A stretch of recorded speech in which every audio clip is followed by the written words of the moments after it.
Hello everyone, welcome back my YouTube channel. My name is Kulefisha और आज मैं आपके लिए लाई हूँ उदारवाद की वीडियो। उदारवाद क्या होता है या उदारवाद के कौन कौन से समर्थक हैं या उदारवाद को हम किस रूप में देख सकते हैं, आज हम इस वीडियो को देखेंगे। बहुत ही इम्पॉर्टेंट है उदारवाद। बीए और यूपीएससी जितने भी एग्ज़ाम होते हैं मोस्टली सभी के लिए उदारवाद इम्पॉर्टेंट होता है, तो इसीलिए आज हम लेकर आए हैं उदारवाद की वीडियो। चलिए फिर स्टार्ट करते हैं हमारा आज का टॉपिक।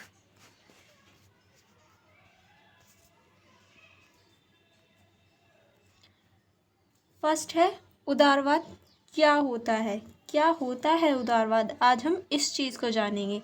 उदारवाद एक विचारधारा है। क्या है उदारवाद? उदारवाद एक विचारधारा है। उदारवाद के अनुसार व्यक्ति एक विवेकशील प्राणी है। व्यक्ति जो है वो एक विवेकशील प्राणी है उदारवाद के अनुसार, ठीक है। उदारवाद में सामाजिक संस्था का विकास होता है। उदारवादी जो होते हैं वो सामाजिक संस्था यानी समाज का निर्माण करते हैं।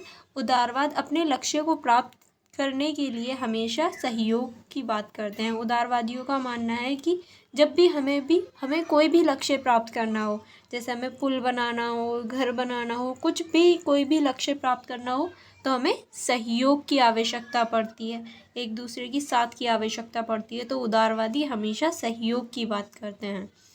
उदारवाद व्यक्ति की पूर्ण स्वतंत्रता पर बल देता है। उदारवादियों का मानना है कि हर व्यक्ति स्वतंत्र हो और उसकी स्वतंत्रता उसके साथ हो, चाहे वो पहले की स्वतंत्रता हो, अब की हो या इन फ्यूचर की हो, तो वो स्वतंत्रता पर बल देते हैं। मनुष्य एक विवेकशील प्राणी है जो अपना हित अहित स्वयं समझता है, इसीलिए मनुष्य को स्वतंत्र छोड़ देना चाहिए।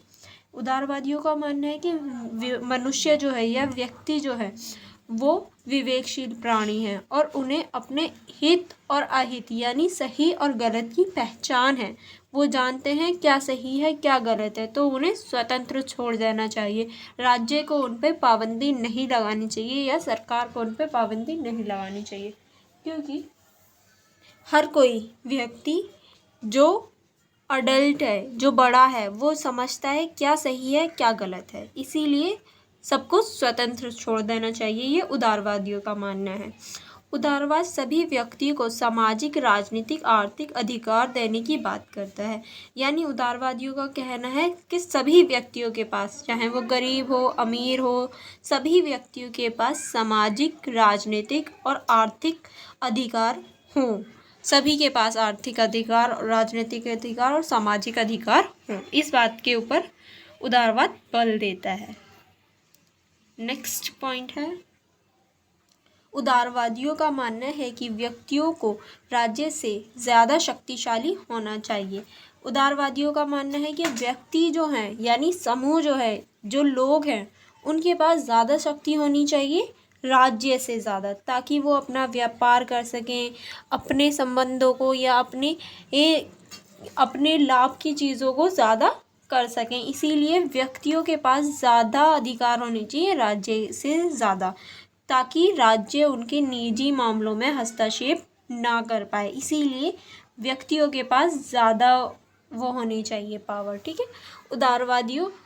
उदारवादी अपना आधार जियो और जीने दो को मानते हैं। उदारवादियों का मानना है कि जियो और जीने दो पर हमें बल देना चाहिए, ना ही हमें किसी को परेशान करना चाहिए, ना ही किसी के साथ ज़बरदस्ती। जैसे राज्य है, राज्य किसी की भी शक्ति या उसको ले सकता है ज़मीन को, तो इस चीज़ पर बल देना चाहिए कि जियो और जीने दो की ही नीति को अपनाएं और कोई किसी और चीज़ पर ये ज़्यादा बल नहीं देते, सिर्फ जियो और जीने दो को आधार मानते हैं।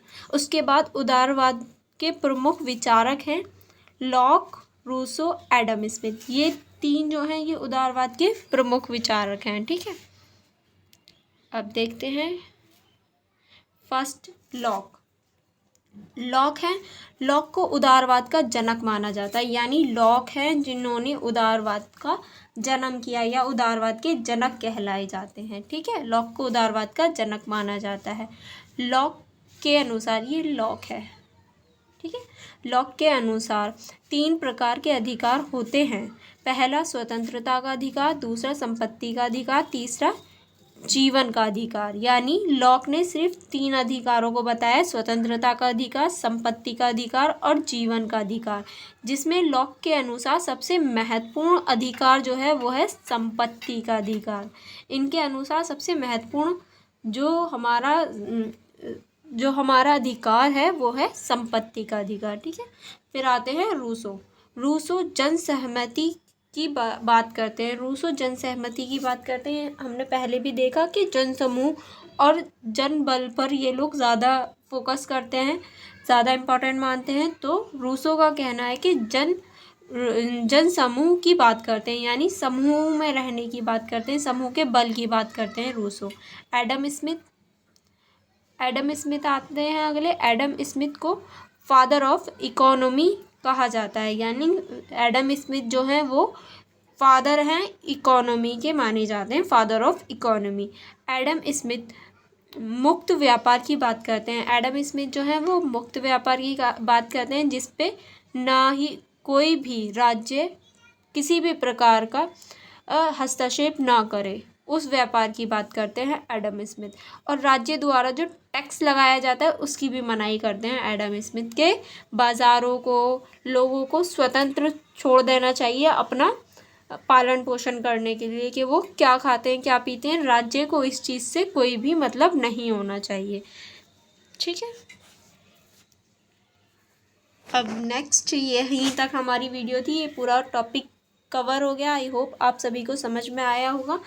Thank you for being a part of this class and please share, like and subscribe. अगर आपको अच्छी लगी हो तो please like and share and subscribe also. Thank you very much.